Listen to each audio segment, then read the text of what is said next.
Let me hear you say Crux, yeah. Crux, yeah. Let me hear you say Crux, yeah. Crux, yeah.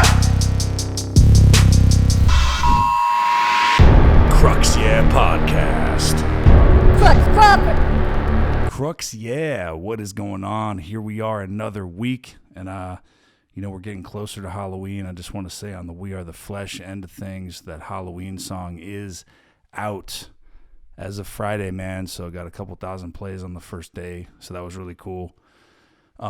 Thanks everybody for doing that and tuning into that. If you haven't checked out that Halloween track yet, be sure to play it as soon as you can. You know, if you're a fan of the We Are the Flesh side of things, but on the comedy side of things, on the Crux Nation side of things, I got a very awesome guest, friend of mine, amazing host, amazing comedy host, man, that I love watching and I love performing when he hosts, man.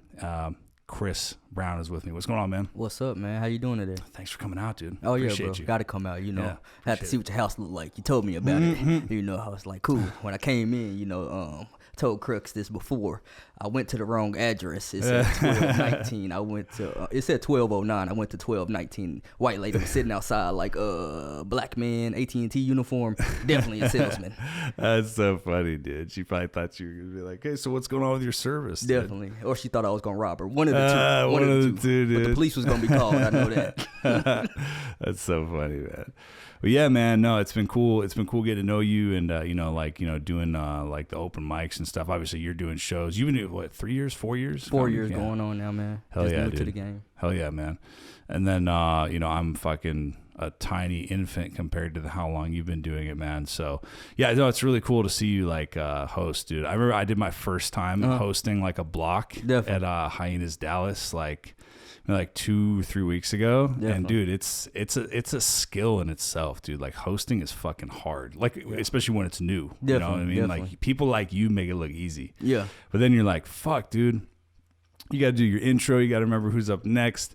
You got to time the sets. You got to make sure you light people in a minute. You got to make sure that you come back up there, keep the energy up, keep it going. Definitely. And dude, I mean, all that stuff, like even if somebody's listening and they hear me describe it, they could be like, oh, well, that doesn't sound that hard. It's like, dude, it's a lot harder than it sounds. And it's way harder than it looks. Yeah. You know what I mean? Because comics are just, comics, they everybody believes that they're the greatest. So, it's like you got to keep everything rolling, but you got to also keep the crowd entertained too. You don't want it to feel like roll call. You want it to feel like a show in a sense, Yeah. So that's what I try to do when I go on and host. Dude, you do it, and you do it. Appreciate it, man. I've always, looked up to like Martin Lawrence on Def Jam. So that's whatever I try to like base it off of, try to bring that kind of energy and that kind of, responsiveness from the crowd, bro. So, yeah, dude. Totally, man. No, and then, dude, I'm telling you, man, it comes out. And it's so funny, dude, because I remember that first time hosting, it was very much like, you definitely feel like, you're in sales, right? Yeah. So you definitely kind of feel like a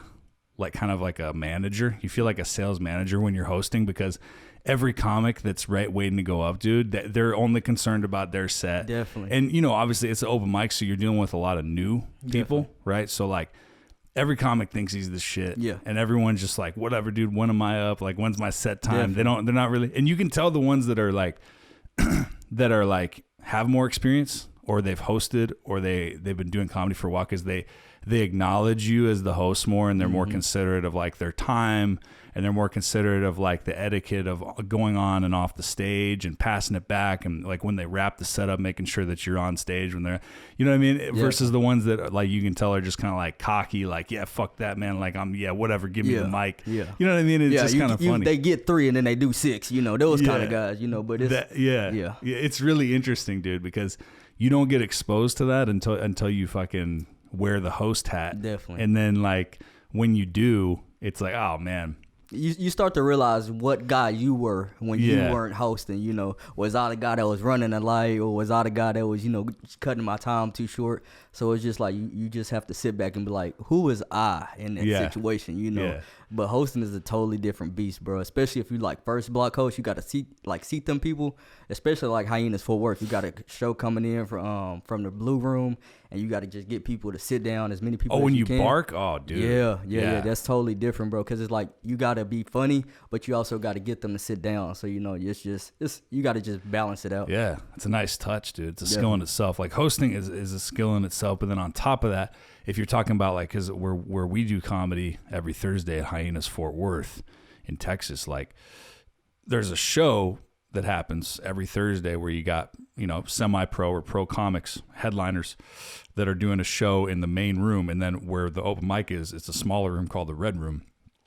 And when that show gets out, the open mic immediately starts. So the host of that first round of comedians that are going to perform right when the open mic starts, it's their job to try to get as many of those people that just came out of a 2-hour-long show to be interested in sitting down, having another drink, watching more comedians perform, man. So if you don't, in case you didn't know, so you have to convince these people that have just been sitting for a couple hours to sit back down and watch comedians that are, just working stuff out or lesser known or, whatever. And props to everybody who does that, dude. You know what I mean? I'm sure I'll have to try my hand at it one of these days. Oh, definitely. And you dude, yeah. And so your skills are really honed with that, man. It's awesome. Appreciate it. I just try to be personal, bro. Because if you connect with them, and if you most of the time if you ask them, sit down and enjoy some more comedy, people they either feel entitled to, or they'll be like, I guess. So you just try to get them while you can, and then you just try to make them laugh, keep the show entertaining. That's why I like doing a Def Jam style, because it's not really, like I said, roll call. It's more of like a show, because they don't want to come in there and just see, all right, Jim Blow come up now. All right, he do his 5 minutes. All right, Jennifer Blow come up now. You gotta just make it entertaining. So that's what I try to do. But you really do it, man. You really do, and like. Obviously, like, every host has a different style. That's also something that you realize. And I think it's kind of funny, man, like the ones when, like, you learn your lesson. Did you ever do the thing where people tell you not to do, where, like, you, like, shit on the comic before they come on stage? I mean, I don't try to shit on anybody, okay? No, you I don't don't. try to shit on anybody. I just, now you don't. If they say something funny or if they say something messed up, I'm going to tag that and I'm going to go off of that just because that's relatable and it's just something you gotta address. You gotta address the elephant in the room. Right. So, like, I think when a comic the other day, last Thursday, he said something about, like, I don't know if I can cuss on here, but he said something about, you can, dude. You can say whatever you want. He said croissant pussy. That's what it was. When he said croissant pussy, bro, I was like, I have to talk about that when I go back up. Because if you do not talk about that, people will be like, why didn't he talk about that? That's something you just got to bring up. So but see, that's after, though. So what about the people? Because I've seen this. Now, granted, it's usually people that are newer like me, right? So like this other dude I forgot the guy's name, but he like shit on the comic before they came up. Like, this next guy coming to the stage, this guy's a fucking bald freak or some shit. You know what I'm saying? Like weird shit. I don't do that. Cause that's fucking horrible, dude. No, because then you want to, that's a bad impression horrible for the crowd, bro. Yeah. Like, that's their first impression. So you don't want to ever downplay a comic. If anything, I'm going to say, this guy is the funniest ever. I'm going to upplay you. So then that crowd is more receptive to you. Because if I come in there and I say, this guy's very funny, been traveling, people are going to be like, okay, he got to have some good stuff, or he's going to have some good stuff. So they're more prone to laugh, and at that point, it's up to you, though. When you go up there, you got to do your thing. Dude. So. And that's always like, I don't know, like, especially the thing I'm going through, and I'm sure you've probably evolved beyond this or whatever, you're just used to it by now, but the thing that I'm doing is like, I don't know if I told you, but I did this like comedy competition in Baltimore like a few weeks ago, and I made it to the final 4 with the 5 minutes that I had. So I had a solid 5 minutes of jokes that work, right? Gotcha. So I'm at that stage where I have a little bit of jokes that work, and then so now I need to come up with more new shit. Gotcha. So I'm trying to sandwich in or finish my little 3 minutes or 5 minutes that I get with new stuff, right? And it's hard. Yeah. Because when you have stuff is funny, and you have people that are regular people that are watching you, like on Thursday. Definitely. And like, you're like, well, fuck, I don't want to fuck it up or have them lose interest or mess it up for the other 20 comics that have to go up. I don't want to walk anybody. But at the same time, it's like, fuck it, but I need to work on new stuff, dude. I can't just have the same stale 5 minutes. So it's like, it's a catch-22 where you're like, it sucks so bad when you try something new and it bombs. But you have to do it, but it's always like, when there's no one there, I don't care. You know what I mean? But if there's people there, especially if there's other comics that are going up after me, I feel this pressure in myself. Maybe that's just because of the kind of person I am. But like, I feel this like pressure where it's like, fuck, dude, I don't want to want to fuck this up. I don't want to walk anybody. But see that I feel like that's more of like a show, a show mentality you have to have. Right. With open mics, everybody's different. I treat it like a show because I want to get that show, just feel. But at the end of the day, open mic is practice. I feel like it's just like a weight room. You go into the weight room, you hit them, you hit them weights, you get them reps in. That's what your open mic is. That's where you try out your new stuff. You try some stuff that's gonna work. That's gonna work. You keep that in your bag of stuff that's gonna work. But the stuff that you're trying to work on, that's where you go hit as many mics as you can and just come up with new stuff. Yeah. If you have something to, talk about it, and most of the time my stuff comes from like me just rambling on stage. Yeah. And then afterwards being like, oh, okay, that was funny. They laughed at that. I need to write that into a joke. I'm just different. I'm a reverse learner. So I do stuff backwards basically. Yeah, because I see that, and I think I can see the experience when you do that, because when you say stuff that I haven't heard you say before, that I can tell it's something that you're trying. If it doesn't work, you don't really spend a lot of time on it. You just kind of move, you just kind of roll over it. You know what I mean? And I think that comes with time. You just get better at doing that. You know what I mean? You can't really beat a dead horse, when it's not working, bro, just go to something else that's going to work. And then you just go back to the drawing board. Like, why didn't it work? And then you figure it out, try it again at the next open mic. Yeah. And you just keep on doing it. Like I said, it's like lifting weights, bro. You go in there that first week, you gonna suck. You gonna be sore. You gonna be tired. You gonna be all that kind of stuff. But it's more as more and more times as you do it. You're gonna just be comfortable with it. You're gonna learn what's gonna work, what people like. You just feel the room too. So you just gotta feel the room. Yeah, totally. That's what I do.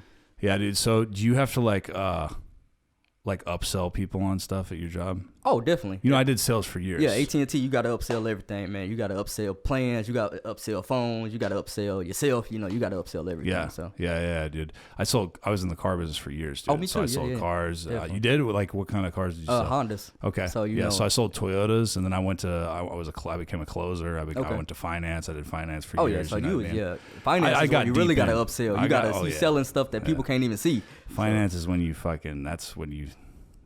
deep in at that point, dude. You're deep in. It's like you're in the fucking mafia, dude. You're deep in, and that's when you get made. Yeah, so I was, obviously doing very well for myself financially, but dude, you know how it is, dude. Those jobs, you're working fucking 50 plus hours a week. You're working till late at night, especially at like Honda, Toyota stores and shit. You're working till late at night a lot of times, especially in LA where I was doing it. Oh yeah, because like it's crazy hours. It's open on Sunday. It's not closed like here in Texas. So I was just doing that nonstop. And, you don't have much of a life. You have a lot less of a social life, I should say, because you spend so much fucking time there. Yeah, you have money, but you don't have any time to spend that money. Yeah, dude. So it's more like, So a couple years ago, I fucking made a, exodus, and I went over went over to like the wholesale side. Okay. So like that's what I do now. So I have way more time to like pursue fucking comedy, and then part of my income comes from music as well. You know what I mean? So I have way more time to focus on all that shit. And really go all in. I don't feel like you can be full time in the car business and like pursue comedy. I just feel like you don't have time. And it's not even like the business of it. It's more like managers and like the management and stuff. They don't feel like you should be anywhere else but the car business. That's the problem. Yeah. Because I remember when I used to work there, like my schedule, I work from like 8 to 6. And so at 6 o'clock, a regular job, 6 o'clock, I'm home. I'm going home. I'm leaving. I'm clocking out. In the car business, no, you try to leave at 6 o'clock. Oh, where are you going, man? Like you only sold 2 cars. Like, come on, what is going on? Yeah, like you got to stay here until we close. I didn't know you did that, man. That's funny. Yeah, definitely, man. Yeah, definitely. Dude. Yeah, man. So, how long did you sell the Hondas for? Shoot, like a year. Okay. But then so you got a taste. You got a taste. Yeah, that's true, man. If you can, the way to do it. So one of my buddies, Manny Aguilar, back in LA, that I know of, worked with him for years. He's still in the car biz.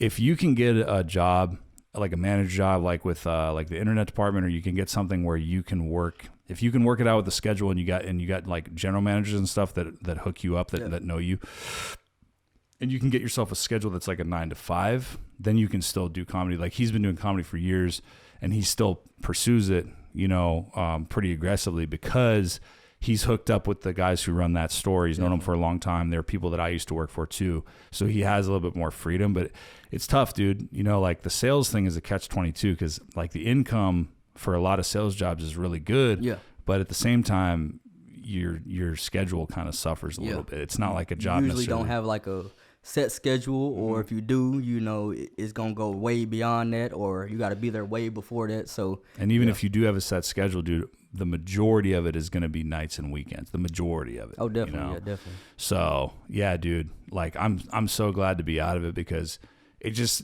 you know, like I said, like, yeah, I did really well financially. Like, it's a great business. It's a great job if you want to like make a lot of money, and if you like working there and being in that environment, then it's cool. You know, it's a great career for a lot of people. I got a lot of friends who are still in it and have been in it forever. Definitely. You know, but dude, yeah, if you're trying to pursue something like comedy or like anything that requires like, that's another thing, man. It's not even necessarily, it's the hours, but also when you get off, like your mind is just fucked. Yeah, because you know what I mean. 16 no's that day, and you got 25. I'll call you back, so or I'll be back. It's just like you're mentally drained. Like your body may be physically like, okay, I can go do whatever because you've been sitting all day or you just been at the dealership, but your mind is like, dang, I got told no 15 times and I did my products, but you know, demo and everything. They said they loved it, then why didn't they go home with it? Yeah. So, you know, it's just more like it's a numbers game, and I feel like that with comedy too. It's a numbers game. The more you hit it, the more you're going to become better at it, and the more yeses you'll get and the more blessings you'll get too. You know? That's a really good mentality, and that's true. That aspect of it I think is true. Definitely. But what I was talking about more so is like after you work 8, 9, 10, 11, 12 hours, whatever, especially like in the car business that's so high octane. I just spent fucking 10 hours pretending to like people. You know what I mean? So I can get in their pocketbook and make some of that money mine. It's like, so when I get off, like, it's not necessarily like a physically demanding job. It's not like I'm sitting there and breaking like sheetrock all day or laying tile. But mentally, dude, mentally, I'm just fucked. You know what I mean? You get off at fucking 10, 11, 12, 1 in the morning, whatever.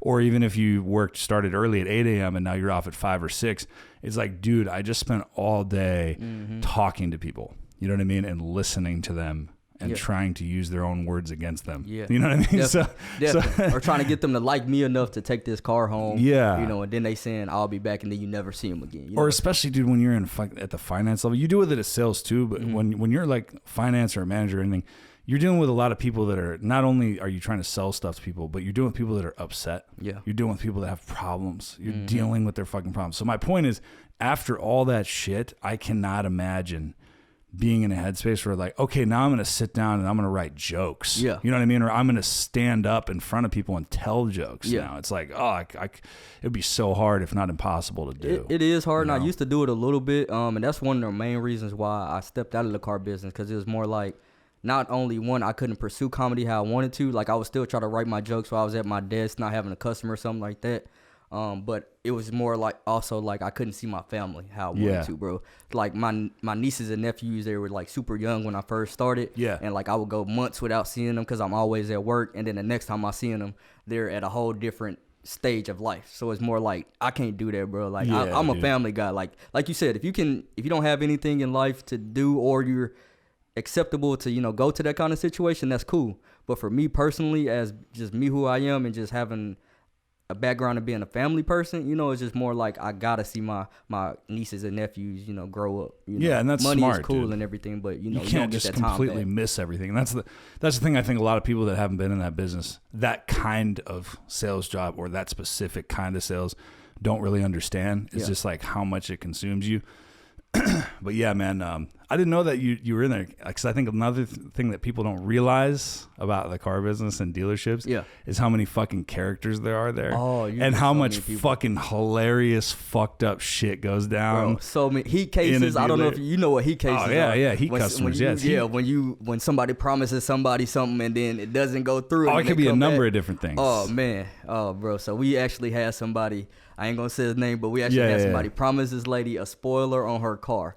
So she was like, okay, cool. She signed the papers, went through finance, got delivered the car and everything like that. And then like 2 weeks later, bro, I had nothing to do with this lady. I didn't even know who she was. And then all of a sudden she came up to me, I am pissed. I am such in a bad mood because he promised me a spoiler and I don't have one on my car. And she's just like going off, and I'm sitting over there like, ma'am, I don't even know who you are. I'm drinking my coffee and trying to get ready for the day. Yeah, bro. And so I just had to basically be her her wingman through the whole process, you know, because once you get stuck with them customers, the first person they see is the first person they landing all their problems to. So, yeah. So dude, funny part is, the dude was there when she came there, bro. And so in our sales office, it was like an office, but then it was like a office in the back. So he would literally go through the door to the back office and then go around and then just go do whatever he needed to do while I was sitting there with that lady. Yeah. So yeah, it's a whole bunch of just crazy stuff that happens, bro. Dude, a million. Dude, if I'm going through my mind trying to pull as many fucking funny like story, because I have so many of them, dude. But I didn't know that you did that. Definitely. I didn't know you were in the car business. I didn't have it prepared. I'm trying to think right now.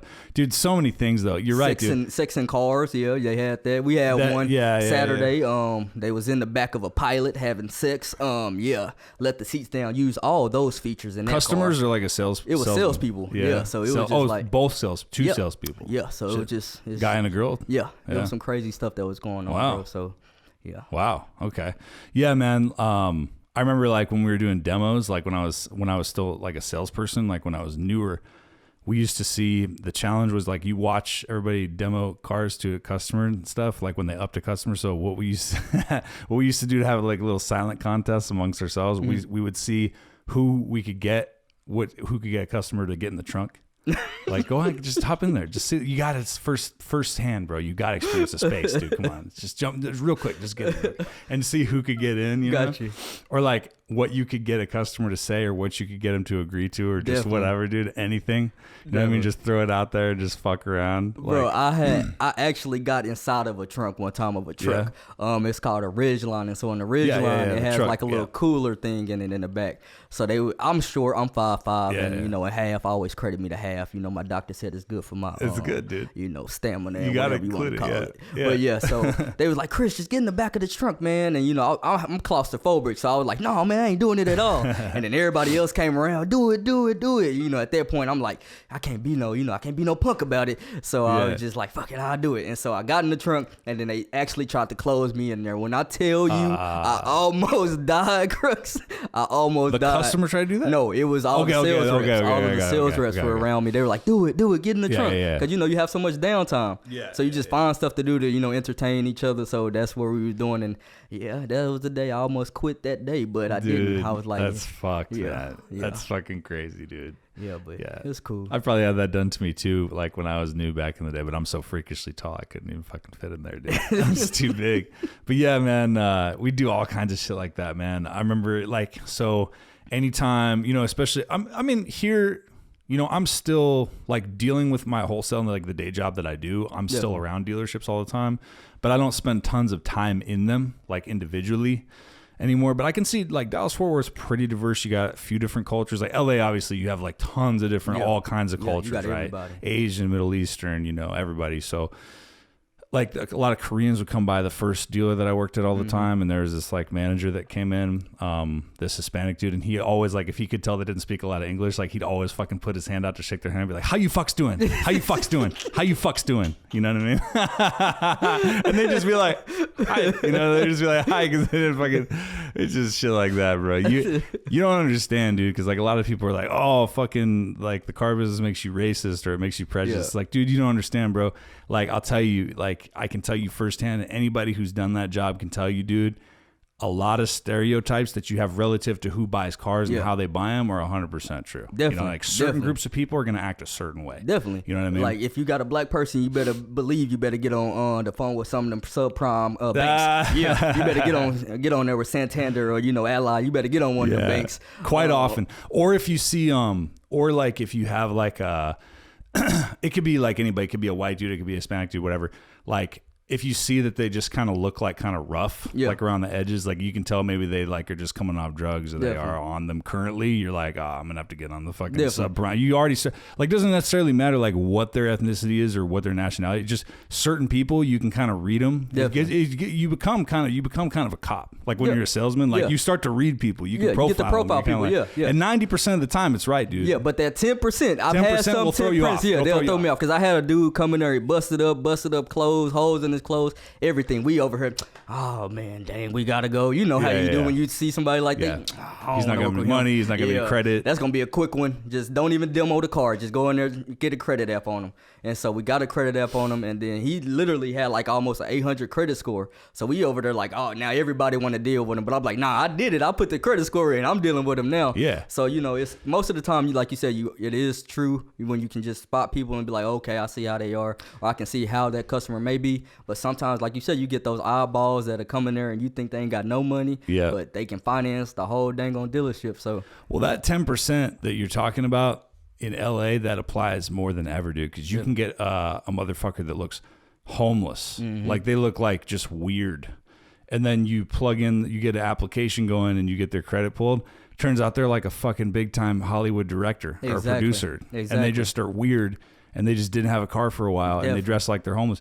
That's why another not cool, but another weird thing out here that I'm used to, like being from LA and coming out here, is when you go to like even like a remotely nice like restaurant or bar, a lot of them have dress codes here, right? They want you to at least be like business casual, or they don't want you to wear ripped jeans, or they don't want you to wear joggers. Definitely. And that's so crazy to me, because even Spago, like one of the nicest fucking, swankiest restaurants, it's in Beverly Hills. Like there's no dress code there. Like you got people in joggers and fucking, t-shirts eating, $1,000 dinners, because that city, anybody can be anybody, dude. Like you can look like you're fucking homeless. You could be a billionaire. Like no one knows who anybody is, because entertainment's there and it's just all over the place.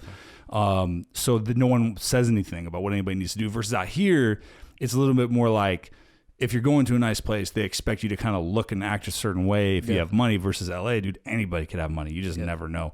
So that 10% definitely rings true out there, but dude, it's more like just don't judge a book by its cover until you read the book, basically. That's how I try to look at it now, and that goes into like comedy. It goes into life, everything. I try to think of that now. That's true. Just try not to judge anybody before you at least read a couple of chapters. That's true. The thing about being in that business though, dude, it taught me, and I think that helps me and will continue to help me with comedy, dude. I have like such a thick skin, dude. I've been like cursed out. I've had people in my face, like talking about pissed off customers, dude, that feel like they got fucked over. They're taking it on you or whatever. Like whether that's true and somebody else did fuck them, or whether that's just their perception and then they're taking it on you because you're there to deal with the other guy that fucked them over. Like, dude, you cannot like hurt my feelings. You cannot make me mad. I've had customers be like, "You're a fucking piece of shit. You guys are all fucking." I'm like, "Yeah, no You're problem. all going no to hell." problem. I've had somebody call me a black cricket once. I'm like, I'm not even black. I'm brown. What are you talking about? But it was just like you get a whole bunch of stuff. Like you said, it makes you a lot tougher, and that has a lot of resemblance in comedy, because you're gonna get hecklers, you're gonna get people, oh, your stuff sucks. You're gonna get all kind of stuff in comedy, but you just gotta keep going. You gotta, like you said, have that thick skin and not let anything get to you. And if it do, just try to talk about it.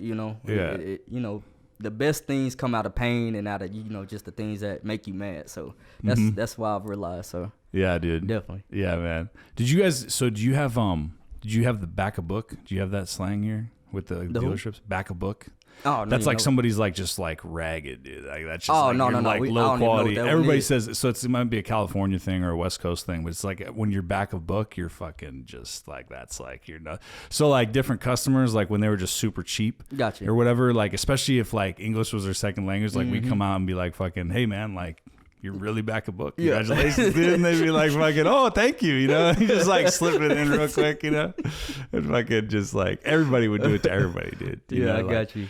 Dude, like, there's just, I don't know, man. I'll tell you this, dude. My like tolerance and fucking like faith in human race has gotten a lot more positive since I've left that business, dude. Definitely. That job, like, you put the face on when you're there, but God, man. That job just teaches you to fucking just hate people. Yeah. You know Because you get people that's sedity that come in there and want to tell you how to do your job and act like they can finance the whole world. But then when you get that credit app, they can only finance a pencil. So, it's just like you, I get what you're saying. But, like I said, it makes you a lot tougher. It makes you like just see that there's so many different type of people in the world, and that you got to relate to them in a certain type, because Yeah. in a sale, you have to relate to them. You have to be their friend in a sense. Yeah. So it makes you adapt to different people and different people's environments. And I like that because I wasn't always in the hood. I was always like different places. My mom kept me in different little areas to expose me to better.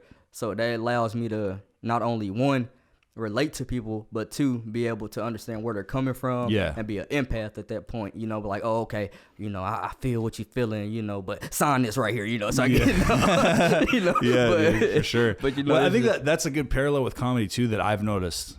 And once again, I didn't know that you fucking worked in a dealership before, so you can relate to this, I'm sure. So like when you're a salesperson, when you're finance, when you're working in a dealership, most people, most customers, you already have to overcome the minute they see you, the minute they meet you, they already think that you're kind of a piece of shit because you're like the sales guy. Because it's that stigma, that slick back hair, stereotype. Yeah.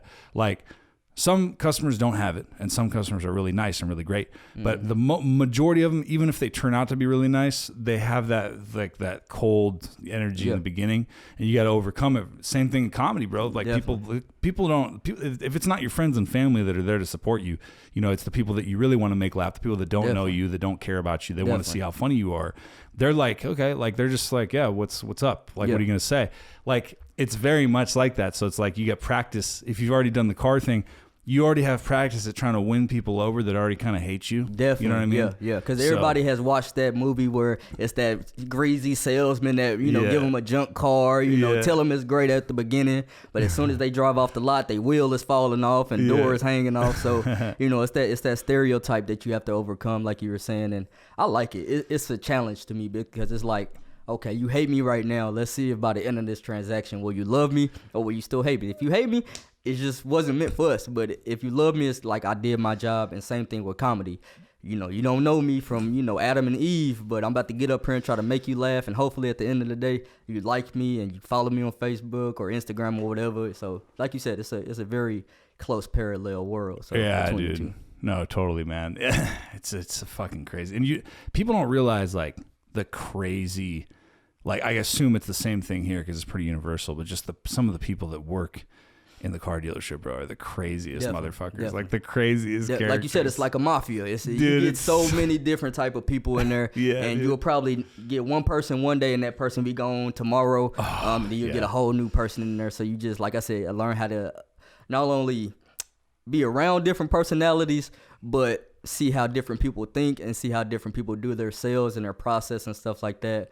Because I've met a lot of people that I was like, oh, this person is racist as a person. But as an individual and a human, they're a beautiful person. You see what I'm saying? Yeah. So I just don't really try to judge anybody unless they like say something personal to me that I don't like the black cricket thing. I didn't like that. But that was an employee that said that? No, that was a customer that said that. I think we she had the wrong price or she didn't get the deal that she wanted, so she was just like mad at everybody. And since I was her salesperson, that's who she took her anger out on. Of course, so it was just more like it was just more like you grow that thick skin and you just learn how to adapt to people and let it go.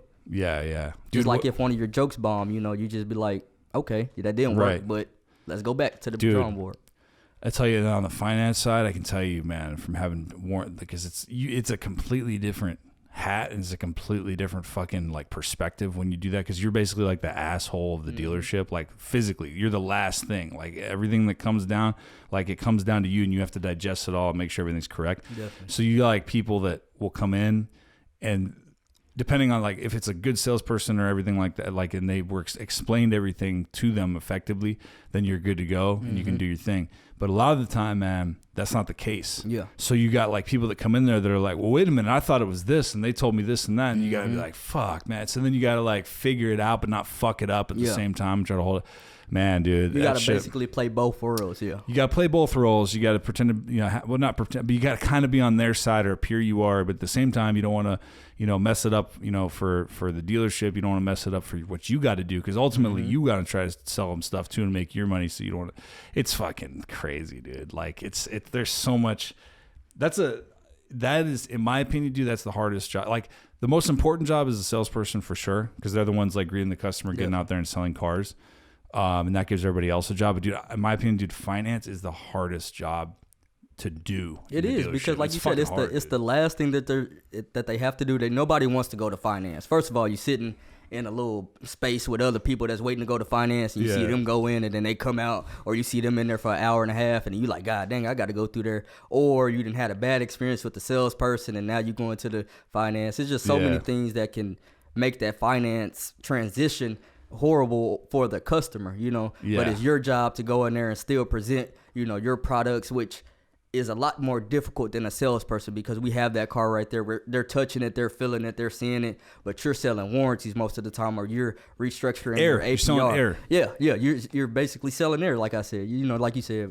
So it's harder on you because you have to. It's a challenge, dude. Yeah. And then like when you go, whatever, dude. This isn't a fucking car business podcast. But anyway, dude, that shit's fucking. It's crazy, bro. It's a crazy fucking job. We can talk about that for hours. You can talk about it for hours, and most people don't even fucking care or understand it, which is fine. I wouldn't either. But dude, I'll tell you this: how does this translate? Because I think a lot of people can relate to this. Having jobs like that and having like the job that you do now, because I know it happens for me. Mm-hmm. When you go out to a restaurant or somewhere where you're dealing with a person that has a job and they have to deal with you as a customer for their livelihood, for their income, has that changed your perception on how you try to treat them and stuff like that? Like when you go out to eat, or when you go buy some shoes, or when you go and do something? Definitely, because I understand. I've been in their shoes before, so I know how it feels to try to get that sale so that you can make that next bill, or you're trying to get that sale so you can hit a quota. So I totally understand it. So like even when I'm going to Sonic, I try to tip them something. Like some people like, forget it, I got $1, drink. I ain't tipping them nothing. I'm gonna try to tip them $1 or $2, because at the end of the day they make like $3.25 or like $4 or something. So it's more like they need all of that. And it's not even about you trying to feel better than somebody else. It's just knowing, hey, I've been in those shoes. I understand what you're going through, and I want to help you as a human being, as it being an empath, like I was saying earlier. I understand how you feel. So I don't. Because before I was an asshole. I ain't gonna lie. Man, what you mean? I think everybody is that doesn't understand. You know what I mean? If you don't like, know. What do you mean tip? Man, I'm just like $1.08. They gonna make money. They make it hourly. You know, everybody says they're getting hourly. paid to be here, bro. Yeah, that's their job. You know, but you got to understand, bro. They're making like $3.25. You know, right. And they hitting your car. They hitting this other person's car. You know, and it's like, you just got to be an empath. You got to understand. You know, that's a sales job too, and you know, you got to help out, bro. Yeah, I try to be just as fucking laid back and tolerant as possible. Like the only time I'll say anything or bring anything up, dude, whenever I'm in like a restaurant or like any kind of like position or buying something where I'm dealing with a person like that, is like when it's just horribly fucking wrong. Like when there's just like no excuse, when it's like just totally fucked up. Yeah, like if I'm waiting at a table, I'm sitting at my table waiting for you to serve me, and it takes you an hour or it takes you 30 minutes, then we got a problem. You know, your tip gonna reflect that. Yeah, Let me tell you that. I'm still gonna tip you something, but your tip gonna reflect that. If it's horrible, Otherwise, I always try to tip like 20% or whatever. It's just like, if not more, just depending on how much it is, just to hook them up. But yeah, dude, like, I'll tell you this is another interesting thing. The service, the level, the quality of customer service, dude, when you go out to eat or you go eat something here in fucking Dallas, Fort Worth, dude, is so good. It's so amazing. I'll tell you, dude, compared to LA, it's like a world of difference. And I'll tell you why, because I was talking about this with a couple friends of mine.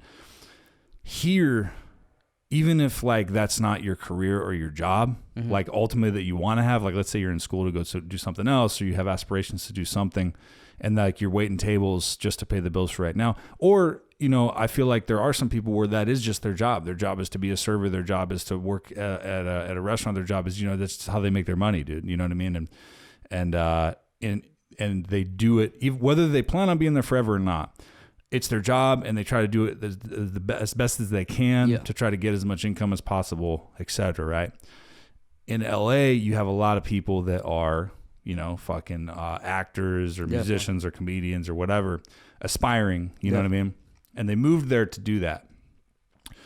And they don't want to fucking work at that job, right? Like, so, and also everything is so fucking expensive there, dude. Like rent, everything costs way the fuck more. I didn't even realize how expensive shit was till I moved here. I'm like, holy fuck, you know what I mean? Definitely. So it's expensive to live there, dude. Especially if you're not from there. Like, you know, like I'm from there, so it's a little different. But like, if you're not from there and you moved like from here to go out there, like you're gonna be shocked at how much this shit is. You know what I mean? And so people, like, they live stressful lives. Everything's more expensive, and then maybe most of those people in those positions that have those jobs, they're not trying to do those jobs seriously. They're just doing it to pay the bills while they pursue acting or whatever. So the mentality that a lot of people have is kind of like, hey, like, I'm doing you a favor Gotcha. by doing this for you. Gotcha. So you should just automatically understand and know Gotcha. that I need all the money. Definitely. And I don't want to do this. And I think Definitely. you should understand that I don't want to do this. I want you to pay me all the money, but I'm going to give you the But I'm worst going to be type of kind of service. fucking kind of a I smart. don't do that. That's where you're going to get a couple of cents. You're going to see get what I'm 20 saying, cents. dude? It's You think weird. about that. A penny for your thought. Yeah, that's It's what you're weird, gonna get. bro. Yeah, exactly, dude. So you come out here and people are just fucking bam, bam, bam, refills, this, that, Yeah. great service. It's so great. I'm Well, telling I see you, dude. you've never been to a McDonald's at 12 o'clock in the hood. So McDonald's, yes, okay. And I don't blame anybody like that, bro. Because if you're working night drive-through and you're dealing with drunk motherfuckers at 2 a.m, dude, I feel my heart goes out to you, dude. That's not easy. You know what I mean? Thank God I'm in a position where I don't have to have that job. You know what I mean? That's tough, dude. Yeah. You know what I mean? Because I've fucking after open mic going through Whataburger at fucking 12:30. I mean, like it's kind of, there's a long ass line. I'm sure half those people are fucking wasted. Yeah. You know what I mean? And they're just like cranking it out, just fucking, hey, can I take your order? Blah, blah, blah. I get that, but I'm just saying, like, when you sit down at a restaurant here, me personally, like I've talked about this with my wife, I've talked about this with other friends I have that are from other places. Dude, it's fucking really, it's high quality here, man. It really is, dude. It's definitely when you compare it. You know what I mean? I got you. Yeah, so, I haven't been to LA, so I would have to go out there and see. When you're out there, that's kind of like I feel like that with Cincinnati because I used to live in Cincinnati, Okay. Ohio. So a lot of people are like that. It's more of that fast paced. Like I'm trying to get here, like whatever. Is it? Yeah. It's like it's a lot more fast paced. So here is a lot slower. People take their time with you. You know, they are more understanding. But up there is like I got 50 people in line. I need to get all y'all out so I can just go do what I need to do, or I don't feel like dealing with y'all. Yeah. So I totally understand it. But yeah, I get it. Yeah.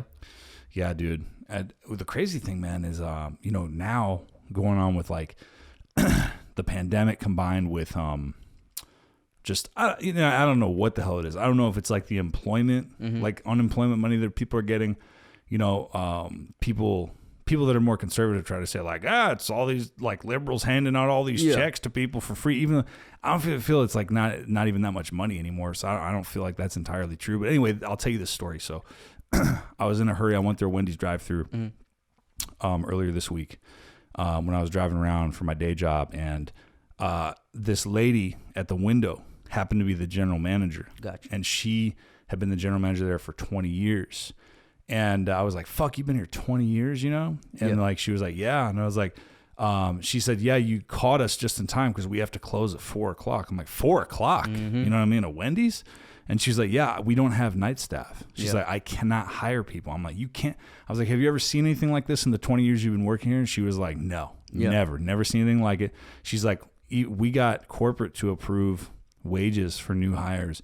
That she's like, I've never seen the wages this high as they approved them. Because people are realizing that there's way more ways to make money in a shorter amount of time and make way more money than being at a job 8-9 hours a day making $7.25. You think that's what it is? Getting taxed on that, and then not having enough money because price of living is going up because everybody's moving here and prices are just shooting up with this pandemic. And it's just true. like a lot of people just don't want to work for like jobs anymore. That's how I feel. Yeah. I'm more of like the younger generation. So I'm starting to understand, and I understand how people are, and I do that too. Like I do Instacart, I do like different little side hustles. Yeah, that's right. And when you break it down at the end of the day, it's like, okay, I made $85 for 3 hours, but at a job I'll make $66 for 8 hours.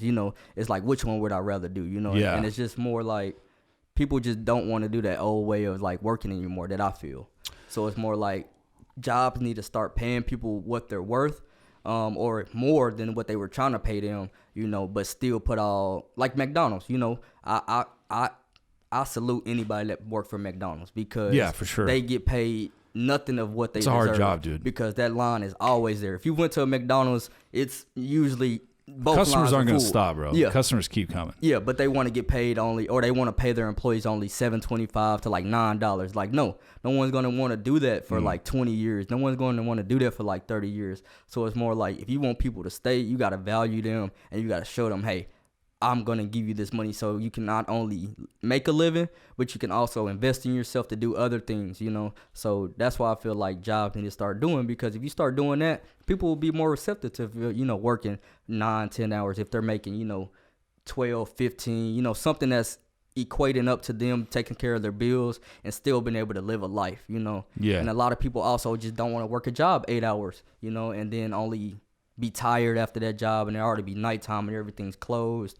So I just feel like people were just going progressively towards like the jobs where you can make a whole bunch of money in a little bit of time. So that's what a lot of people are saying, dude. That's what a lot of the different like news sources that I listen to or watch are saying. Like that's one take on it, is that now a lot of people that didn't really have a lot of leverage, you know, in the labor market, for the first time in a long time, if not ever, they have a little bit of leverage in saying like, hey, like, we're not going to go and do these shitty jobs for like this little of pay, you know.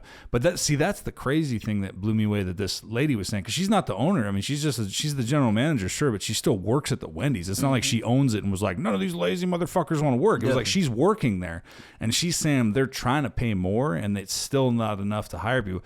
That just blew me away, because you see anywhere you go, dude, especially food service, like you'll see hiring. To my knowledge, it's like that all over the country. Definitely. And like they're trying to hire, and everybody's all these little signs like, we're short staffed, you know what I mean? All that shit.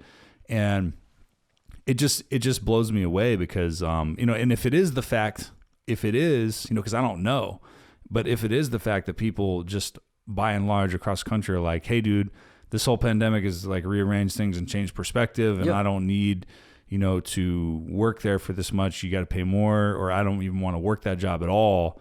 I want to do something else that I've discovered. If that's the case, then that's great. You know what I mean? Because then people have more, you know, power in the labor market and stuff like that. And the labor market is just like, you know, I feel like it tries to take advantage of people. Like I said, it try to make you work all these hours but pay you so little, because they have to make $1, you know. They have to make sure that their labor is, you know, way less than what they're, you know, making. So it's like in sales, you know, I feel the same way, and that's why I stepped out. That's why I quit my job for a little bit and tried to do comedy full time, is because I was like, bro, like I can't do this, bro, because I'm literally selling $1,000 phones. I'm over here selling cases, screen protectors. Their gross profit is like $10,000 that the company has made. But I've only made $25, $10. Sure. But they made thousands and thousands of dollars. And people just don't want to do that no more. People are like, they're realizing that, and they are seeing like, no, that ain't the way. So it's more like either jobs, you know, the labor market or the labor force, whatever you want to call it, they either need to just step up to the plate, or they ain't gonna have no employees, you know? Yeah. There's definitely gonna be a balance to figure. It's got to meet somewhere in the middle. Ultimately, I'm sure it'll land somewhere, you know, somewhere where, you know, parties are happy, you know, because you got to have employees that work for you. Definitely. You want to take care of your employees too, because the happier employees you have, the better service they're going to give, and the more happy your customers are going to come back, and the less competition you'll have, the more they'll return to you, you know. But yeah, dude, it's just crazy, man. Like, and once again, if that is what's going on with it, then that's awesome. You know what I mean? Because it is true. It's just a matter of the market. Like, it's the supply and demand. So they're gonna, you know, like that whole saying, like, employers pay their employees just enough so they won't quit. Exactly. And employees just do over broke. Just what job means, just over broke. Yeah. So, yeah. you know. And then employees do just enough so they don't get fired. Definitely. Yep. You know what I mean? So it's like everybody's just trying to do the bare minimum out of each one. It's like, man, things would be way more productive if it was more like of a mutual thing. Like, dude, just pay people more so they work harder. Exactly. You know what I mean? Then you get better service out of it.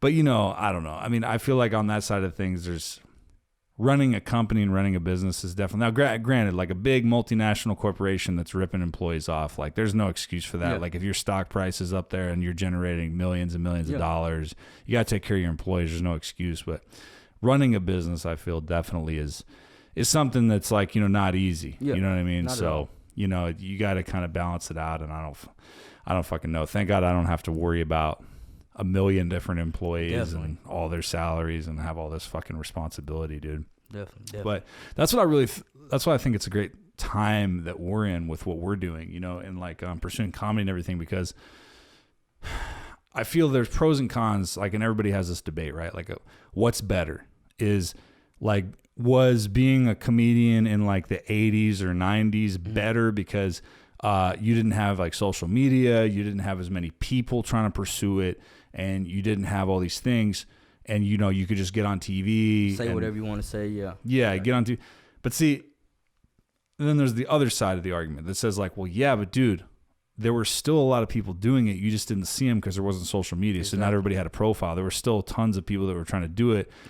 But there were only like 4 spots. Like you could only get on the Tonight Show or the Late Show or Johnny Carson, or you could only get on HBO. And if you didn't make any of those, or you didn't get passed at the local club, then that was it. Yeah. You know what I mean? Then you just got to wait till next year. You know what I mean? So it was harder because there was only so many outlets. And if you didn't want to do what the industry wanted you to do, then you were kind of out of luck because that was your only avenue. Somebody will find somebody else in a sense, yeah. Yeah, and I think the advantage now with this new way that things are done and the way that the internet is, and now that the bandwidth is there to just do everything in real time, you know, in HD, on your own, podcast, YouTube channel, TikTok, whatever you're doing, video and audio, you can build your own empire and literally build your own customer base and collect 100% of that income. You know, it doesn't happen overnight, and it takes a lot of work, you know, because no one's doing it for you.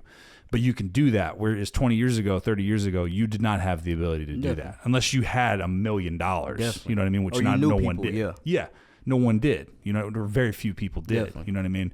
So I feel like it's, if I had to pick one, I don't know about your opinion. I want to hear it, but in my opinion, I feel like this is better because, and also there's the geographical side to it too.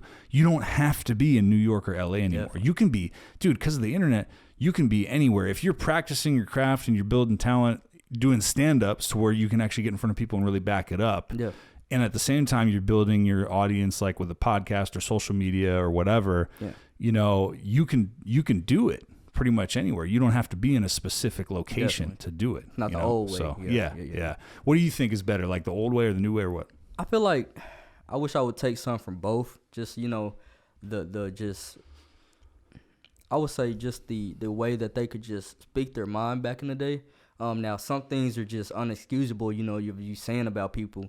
But people have to realize comedy is a thing of, I'm here to say the things that you wish you could say. Yeah. You hear any kind of great comedian, they say that. Like, y'all won't say it, but I will. That's my job, you know? And it's a way that you say it, though. It's not what you say, it's how you say it. You see what I'm saying? Yeah. So I feel like I wish I could have that from the old time. But like you said, this new way and this new era is it's amazing because, like you said, you don't have to go to New York, spend months and months out there to build a following. You don't have to go to, you know, anywhere and just spend time like that. You can literally be on your phone. Okay, I'm about to use my iPhone to make a video, edit it on my phone, send it out.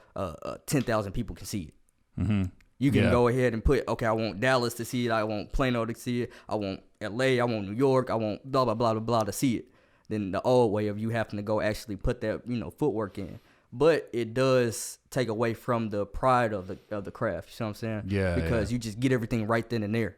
And that's that new mentality. They want everything right here, right now. Yeah. They don't enjoy the process. And that's what my biggest thing was. I wanted to be famous as soon as I got on stage. I want to be famous right then and there. Right. But then I had to understand, no, it takes time. It takes time to be great. It takes time to make a lot of money. So it's more like, I'd rather just take my time with it, not have to do all that extra stuff. Because I do social media, but I don't do it how I need to do it because I just haven't got into it like that. But I am going to. It's a discipline, dude. Yeah. I'm the same way. You know what I mean? I need to, especially do it on the comedy front of things, which is why I got this podcast going, and I need to get all the other channels going up too. But yeah, man, I agree, and I feel like, so I'm 36. As like the older side of the millennial generation, you know, and then so Gen Z and then the millennial, like Gen Z right behind it. I think we were the first class of the whole, like, right now. It was like the beginning stages, you know, because you had MySpace and you had Facebook, and then, you know, that's evolved into Instagram and TikTok and all this stuff and YouTube. So everything's like, I think we were the first generation, like people that went to high school with me, etc. We're the first ones that, like, okay, I want this, like, right now. I want this to happen instantly. Things happen online. They happen instantly. And then now it's just, with everybody who's younger than me, it's just gotten more and more supercharged that way. Yeah. But honestly, I look at that as like a good thing, selfishly, because I think, there's a lot of competition. Like, whenever you try to do something cool and creative, there's going to be tons of competition at the entry level, right? Because it's a cool thing. People want to say, like, I do comedy for a living, or I do, you know, music, or I act, or whatever. They want to be able to say they do that professionally. They want the title. They want to be able to do it professionally. It's a cool job. Everybody wants it, right? But there's a big chunk of people that just don't have what it takes to do it, right? There's a big chunk, right? They're just not cut out for it. They just like the idea, and then they get out. So I feel like the cool thing about like people wanting to be more instantaneous and they want like that real short-term success, I feel like that's a good thing, because that cuts out like a good 20-35% of your competition right there. Like after a year, those people are going to be like, oh, this takes too long, and they're just going to be gone. Definitely. You know what I mean? Because it is a lot of work that comes into it, because like even creating a video, you got to do 5, 6, 7 takes. You gotta edit it. You gotta re-look at it. You gotta literally, it's so much that goes into it. You gotta find this song if you want to put it in there. You gotta find this effect. If they don't have that effect, you gotta download this app to put it in there. It's a whole bunch of like parts that go into it. So I definitely get it. That's why I'm like, I have to get in it. It's not even a thing of I don't want to. It's a thing that I have to get into it, because I understand that's how the world is going. And that's how comedy is going. Now, it's always good to get your feet on that stage and just tell them jokes out loud, you know, but it's good to have that social media following, because let's say you do have a show. If you got a good social media presence, and let's say you live in Dallas, but you got a show out in Oklahoma, and you got a following in Oklahoma, boom, people now can come to that show because you have that social media presence. It's like, oh, okay, I've seen him in these videos. Now he's coming to me. I can go now. Rather than in the back days, you had to just sit up there and like build your following one piece by piece by piece, or by word of mouth. Now it's just I can put it on the screen, people can see it, and then when I come to their city, boom, I got a turnout. Yeah, dude.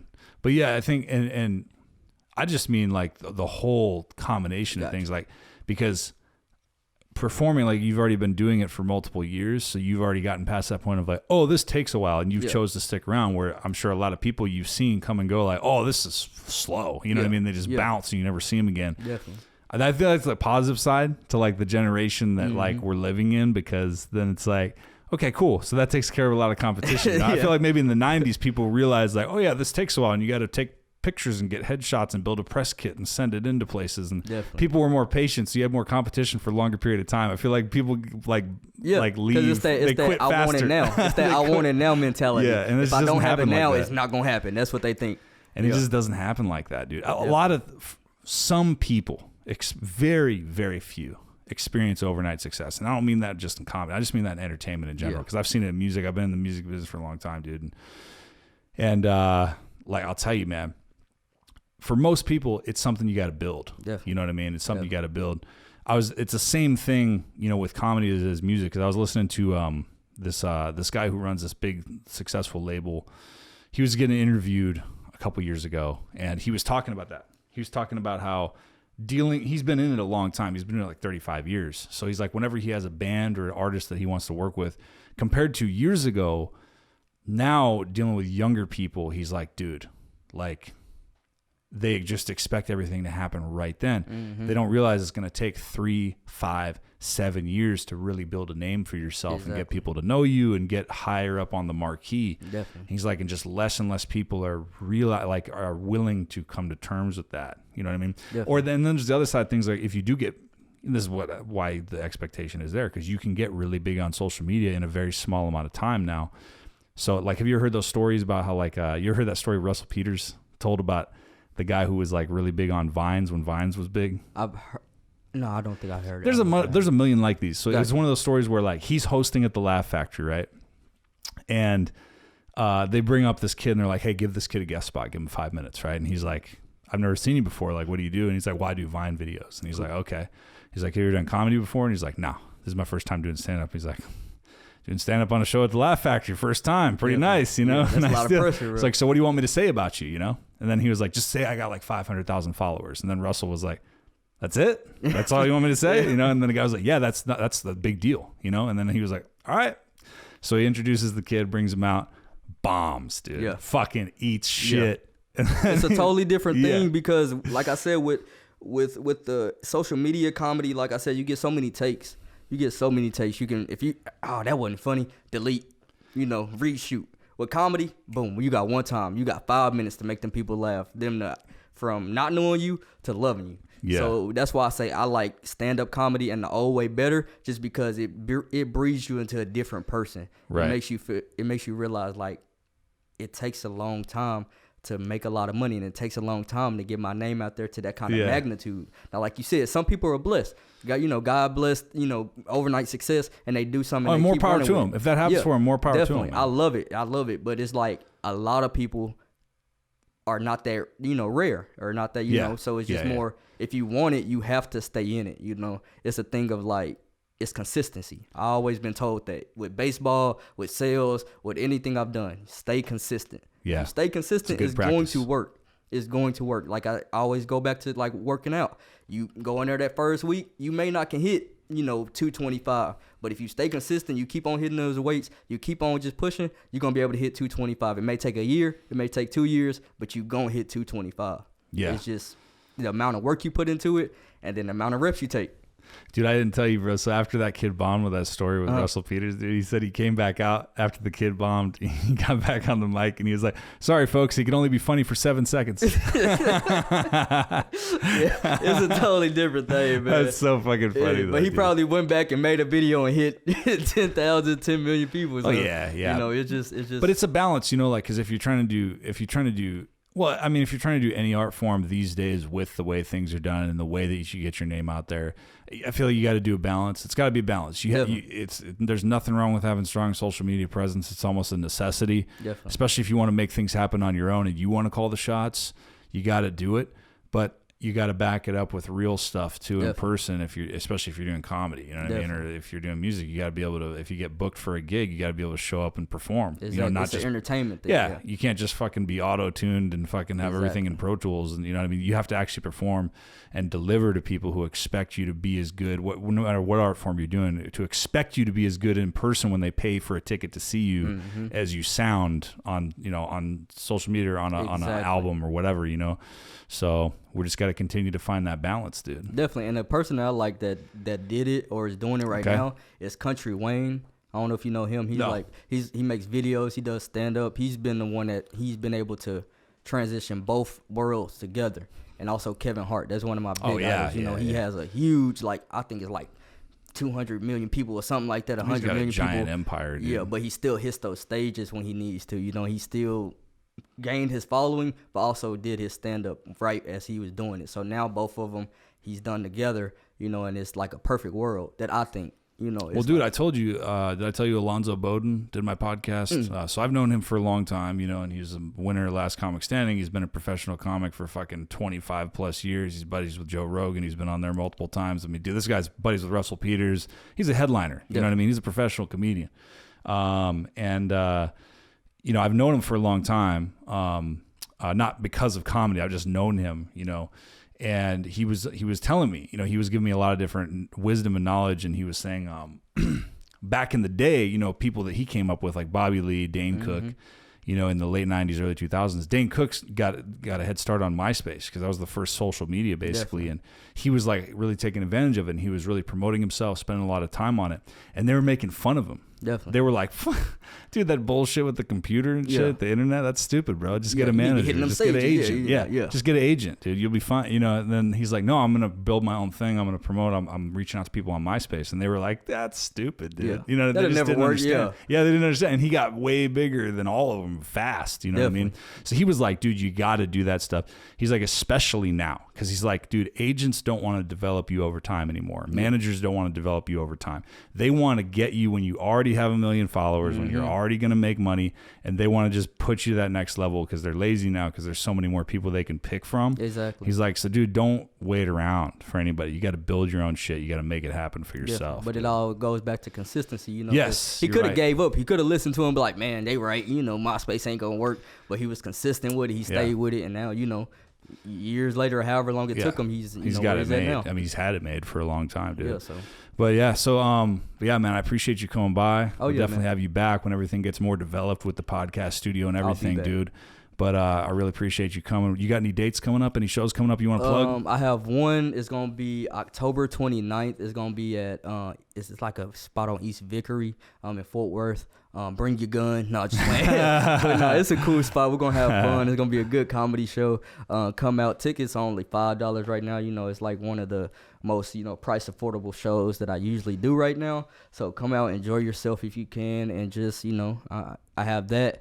and I'm just working on some other stuff that I'm having coming out. And like I said, I'm trying to get on a social media boat, so I'm about to shoot some videos. I'm about to get some skits going. So yeah, just gonna be trying to roll a lot of stuff out. And I'll include your socials in the description, so like if you're listening to this, when this comes out, great. Thank you so much. By the way, appreciate all the support, appreciate all the downloads, everybody who's listening to me in this podcast and supporting me. I really do appreciate it. But let's say you're hearing this like a couple years from now or whatever, and you want to follow Chris, I'll have his social media tag in there too, so you can check him out.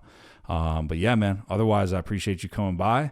Appreciate you for having me, man. Yeah, man, for sure, dude, for sure. And we'll do it again. In the meantime, everybody listen out there, thank you so much for helping me build Crux Nation, man. Crux, yeah. Let me hear you say Crux, yeah. Crux, yeah.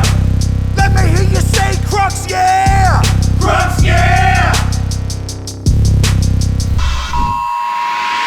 Crux, yeah podcast. Crux, crop it. You were